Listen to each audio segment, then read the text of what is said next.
అయ్యా ముఖ్యమంత్రి గారు,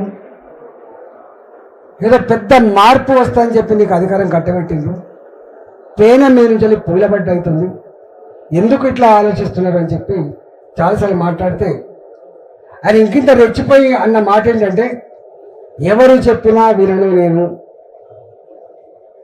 నాకు నేనే నిర్ణయం తీసుకుంటా, పక్కా కూలగొట్టవలసిందే, మొత్తం బుల్డోజర్లు పెట్టవలసిందే, అడ్డమచ్చినోని బుల్డోజర్ కింద తొక్కవలసిందే, కూలగొట్టవలసిందే. ఇది ఆయన స్టేట్మెంట్. నేనన్నా రాజు కూడా మారు వేషంలో అప్పుడప్పుడు ప్రజలు ఏమనుకుంటే చూసేస్తాను. సరే నువ్వు రాజు కాకపోవచ్చు కానీ నీ కింద ఇంటెలిజెన్స్ వ్యవస్థ ఉంది, వాళ్ళైనా నీకు చెప్పుంటారు కదా ఇక్కడ ఇట్లా ఉంది అని చెప్పి చెప్పుంటారు కదా, ఎందుకు మీరు వింటలేరు అని చెప్పి మళ్ళా ఇట్లా స్టేట్మెంట్ నడుస్తూనే ఉంది. నడిస్తే ఆయన అన్నాడు, మళ్ళీ నేను ఎవరు చెప్పినా వినను అని. నేను అప్పుడు ఒక స్టేట్మెంట్ ఇచ్చిన, ఎవరు చెప్తే వినని వాణ్ణి, ఎవరు చెప్పినా వినని వాణ్ణి ఆయన నాయకుడు అనరు, మనిషి అనరు, సైకో అంటారు అని చెప్పాను. సైకో అంటారు అని చెప్పాను. తప్ప డిబేట్ చేద్దాం, డిబేట్ చేద్దాం. నేనేం పిలుతలేని వాళ్ళే జనరల్గా ఎక్కడైనా కూడా క్రాంక్ అంటారు. ఆయన చెప్పుకుంటున్నాను, నేను క్రాకును, నేను రకరకాల అనుకుంటున్నాను, నేను మా జోలికి పోలేదు. మళ్ళీ ఒకసారి ఏమైంది, బుచ్చమ్మ చనిపోయింది. బుచ్చమ్మ చనిపోయినప్పుడు అసలు నల్ల చెరువులో ఒక కథ వేదన. బుచ్చమ్మ కొడుకులు లేరు, ముగ్గురు బిడ్డలే. తనకున్న పట్టా భూమిని ముగ్గురు బిడ్డలకు పంచిచ్చింది. మంచిగా ఇల్లు కట్టుకున్నారు, వాళ్ళు కొన్ని దొడ్లు వేసుకొని కిరాయికి ఇచ్చిండు. సడన్గా వచ్చాక కూలగొట్టింది. కూలగొడితే ఏమైంది, ఆమె ఆ ముగ్గురు బిడ్డలు వచ్చి, అమ్మ మాకు చెల్లని భూమి ఇచ్చినవాడు కదా, అంటే పనికిరాని భూమి ఇచ్చినవాడు కదా, హక్కులు లేని భూమి ఇచ్చినవాడు కదా, అమ్ముకోవడానికి వీళ్ళని భూమి ఇచ్చినవాడు కదా అని చెప్పి ఇల్లు లేదు. ఆ మనోవేదన తట్టుకోలేక బుచ్చమ్మ సూసైడ్ చేసుకుని చచ్చిపోయింది. అప్పుడు నేను ఒక స్టేట్మెంట్ ఇచ్చాను, మీరు కొంచెం అడ్డం కాదు దీనికి సమాజం కొంచెం సార్. అప్పుడు ఏం స్టేట్మెంట్ ఇచ్చినా అంటే, ప్రజలు చల్లగుంటే రాజు చల్లగుంటాడు, ప్రజలు చల్లగుంటే రాజు చల్లగా, ప్రజలు సుఖంగా సంతోషంగా ఉంటే రాజు కూడా సుఖంగా సంతోషంగా ఉంటాడు. నేనన్నా అప్పుడు ప్రజలు ఏడుస్తూ ఉంటే, ప్రజలు కన్నీళ్ళు పెట్టుకుంటా ఉంటే, ప్రజలు ఆత్మహత్య చేసుకుంటా ఉంటే, ప్రజల కంటి మీద కొడుకు లేకుండా ఇబ్బంది పడుతూ ఉంటే నువ్వు నవ్వుతా ఉన్నావు ఏంటి ముఖ్యమంత్రి అంటే మళ్ళన్నా ప్రజలు ఏడుస్తున్నప్పుడు నవ్వేమని సైకో సాడిస్ట్ అంటారు అని చెప్పాను. మళ్ళీ ఇప్పుడు చెప్తున్నాను, ఈ రెండు మాటల మీద నేను ఇప్పటికి కట్టుబడి ఉన్నా. దీనికి ఎక్కడంటే అక్కడ డిబేట్ చేయడానికి సిద్ధంగా ఉన్నా. కానీ రేవంత్ రెడ్డి లాగా ఎన్నికల ముందు ఆయన మాట్లాడిన మాటలు, ముఖ్యమంత్రిని ఉద్దేశించి మాట్లాడిన మాటలు కావచ్చు, ఇతర పార్టీల నాయకులను ఉద్దేశించిన మాటలు కావచ్చు, వాటిని వేయండి, నా మాటలు కూడా వేయండి. ఏది తప్పుందో తప్పకుండా సమాజం నిర్ణయించుకుంటుంది.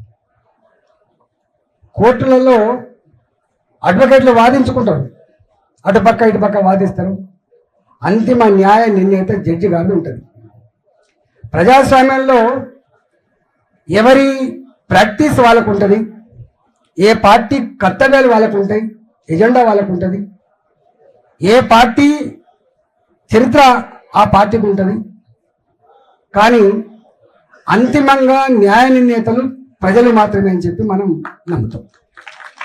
తెలంగాణలో కాదు, ఎక్కడ ప్రపంచంలో ఎక్కడ ప్రజాస్వామ్య దేశంలో ఎక్కడ కూడా అంతిమ న్యాయ నిర్ణేతలు ప్రజలే ఉంటారు. ఈ ప్రభుత్వం అంతకుముందున్న ప్రభుత్వం కావచ్చు, ఇంకా అంతకుముందున్న ప్రభుత్వం కావచ్చు, ఇప్పుడున్న ప్రభుత్వం కావచ్చు, ఇవే మార్కెట్లో పోయి సూపర్ మార్కెట్లో పోయి డబ్బులు ఇచ్చి కొనుక్కుంటే దొరికిన పదవి కాదు ఇది. బాబాసాహెబ్ అంబేద్కర్ గారు రాసిన ఈ దేశానికి అందించినటువంటి రాజ్యాంగం పుణ్యమా అని చెప్పి ప్రజల ఓట్లతో ఎమ్మెల్యే పదవులు వస్తే ఎమ్మెల్యేలు ఎన్నుకుంటే ఇవాళ ముఖ్యమంత్రి అయింది. కాబట్టి ఈ పదవి కొనుక్కుంటూ వచ్చింది కాదు, నీ అమ్మాయి ఇచ్చే వచ్చింది కాదు, ఇది ఈ అమ్మాయి ఇచ్చే వచ్చింది కాదు, నాన్న ఇస్తే వచ్చింది కాదు, ఇది ప్రజలు ఇస్తే వచ్చింది. కాబట్టి ప్రజలకు జవాబుదారీగా ఉండాల్సిన అక్కడ ఉండాలి అని మనం చాలాసార్లు ఆర్గ్యుమెంట్ పెట్టాం. ఇది నడతానే ఇంకోటి వచ్చింది, మళ్ళీ మూసి వచ్చింది. ఈ ఐటా నడుతుంది, మూసి వచ్చింది. ఎన్ని బంగ్లాలు కూడగొట్టబడ్డాయో మీరు చూసిండ్రు. ఎంతమందికి కంటి మీద కొనుపు లేకుండా జరిగిందో మీరు చూసిండ్రు. మేము ఎక్కడికి పోయినా దుఃఖం వచ్చేది ఎక్కడంటే, మేము పోతే ఆ పిల్లలు మహిళలు మొగళ్ళు అందరూ వచ్చి, సార్ మేము కూరగాయలు అమ్ముకొని కొనుక్కున్న వాళ్ళం, మేము 10 ఇళ్ళ బాసనలు అమ్మి కొనుక్కున్న వాళ్ళం, మేము పళ్ళు అమ్ముకొని కొనుక్కున్న వాళ్ళం, మేము అడ్డ మీద కూలీగా ఉండి కొనుక్కున్న వాళ్ళం, మేము చిన్న చిన్న కంపెనీలో పని చేసి కొనుక్కున్న వాళ్ళం. ఒక తరం కష్టపడితే ఈ ఇల్లు మాకు వచ్చింది. మేము చనిపోయినప్పుడు మా శవం రోడ్ల మీద ఉండి అనాథ శవంగా ఉండొద్దని కోరుకుంటున్నాం. మేము మా సొంత ఇంట్లో మేము చనిపోవాలని కోరుకుంటాం. మా సెంటిమెంట్ ఇది, మా జీవితం ఇది, మా బతికిది. మా బతుకు మీద గుర్తుతున్నాడు రేవంత్ రెడ్డి అని చెప్పి వాళ్ళు కన్నీళ్ళు పెడుతున్నప్పుడు మనకి ఏం భాష వస్తుందో ఒకసారి ఆలోచించండి. నేను 25 ఏళ్ళు ఉన్న రాజకీయాల్లో ప్రత్యక్షంగా 25 years. తెలంగాణ ఉద్యమంలో ఎంతోమంది పిల్లలు చనిపోయింది. మంటల్లో మాడిపోతూ చనిపోయిన వాళ్ళని చూసినాం మేము. ఆ శవాన్ని ఎత్తుకపోయి అప్పచెప్పొచ్చిన వాళ్ళం మేము. ఎక్కడ ఏ అమ్మాయి, ఎక్కడ ఏ అబ్బాయి, ఎక్కడ ఏ ఉద్యమకారుడు సూసైడ్ చేసుకుంటే ఆ శవం దగ్గర పోయి ఆ శవాన్ని మోసిన వాళ్ళం మేము, ఆ కన్నీళ్ళని తూచిన వాళ్ళం మేము. కాబట్టి ఇవాళ ఆ ఎమోషన్లో కూడా మేము ఎక్కడ ఫిల్తీ లాంగ్వేజ్ మాట్లాడలేదు. మా పద్ధతి తప్పలేదు. మా మాటలో వేడి ఉండేది, మా బాటలో వేడి ఉండేది, మా వాటలో పదులైనటువంటి మొదలు ఉండొచ్చు. కానీ మేము ఎక్కడ ఫిల్తీ లాంగ్వేజ్ మాట్లాడడం కాదు.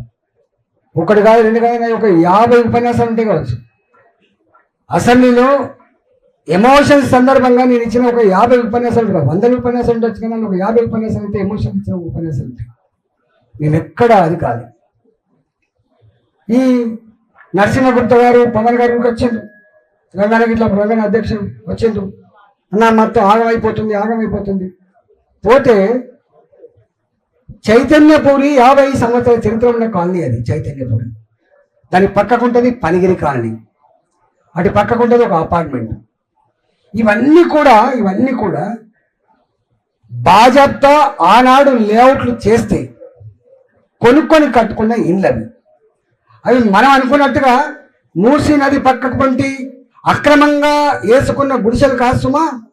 ఇవన్నీ కూడా 300 గజాలు, 400 గజాలు, 500 గజాలు బాజప్త లేఅవుట్లలో భూములు కొనుక్కొని 2 కోట్లు 3 కోట్లు పెట్టి కట్టుకున్నటువంటి 3 అంతస్తుల 4 అంతస్తుల 5 అంతస్తుల ఇండ్లు అపార్ట్మెంట్లు.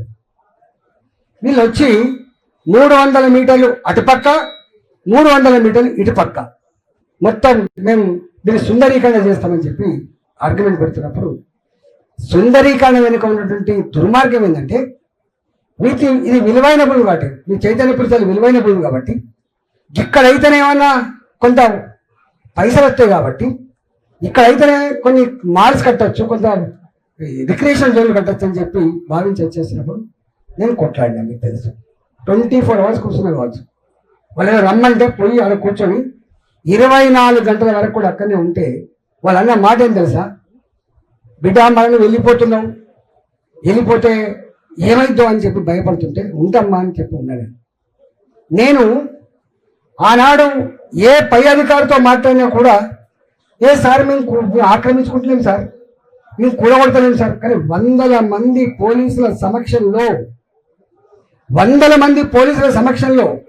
ఇటు కొడితే అటు, అటు కొడితే ఇటు, ఈ ఇంటికి నంబర్ ఎత్తాడు, మళ్ళీ ఆ ఇంటికి నంబర్ ఎత్తాడు, ఇక్కడ దాకా వస్తుందంటాడు. చివరికి అబద్ధం ఆడి కొంతమందిని తీసుకుపోయి వనస్థలిపురం డబుల్ బెడ్రూమ్లలో ఇచ్చి వాళ్ళతో స్టేట్మెంట్ ఇప్పిస్తాడు. ఏమని, మాకు మంచిగా ఉంది డబుల్ బెడ్రూమ్, మా అంతటా మేమే ఖాళీ చేసి వచ్చినామని చెప్పి.